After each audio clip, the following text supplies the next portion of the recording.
This is one type of chutney made from spinach. I'm using this variety of spinach for my recipe. It is about 1 kg and 1 gooseberry size of tamarind, salt, red chilies and tur dal or split yellow lentils. Take a pan, add 1 tablespoon of oil. Fry the lentils until turns golden brown. Along with this, add all the red chilies. My dish is so spicy. If you don't like that much spicy, you can reduce the red chilies. After that, add all the chopped spinach. Then mix it well until it shrinks. This is enough in this stage because we have to cook it again after grinding the greens.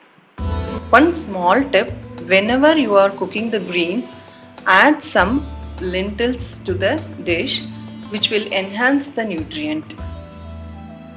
Now it almost completed. In this stage, remove the greens from the flame and allow this to cool up to room temperature. After that, add the remaining material, the tamarind and salt, grind like a paste. Then take a pan, add 2 tablespoons of oil and then add 1 spoon of mustard seeds. After that, 1 spoon of black gram. After frying these items, add the paste into the pan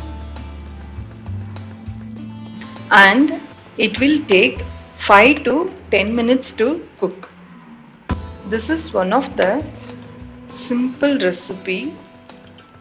While doing like this, you can consume spinach frequently without any hassle work. You can store this in a container and keep it in the fridge and use it up to 3 to 4 days. This will go with rice, breads and even dosa. Also best combination with stuffed paratha. Now it reaches its consistency. Now it's completed. I'm going to switch off the gas. Now the spinach chutney is ready. I hope you will like this video. Thank you so much.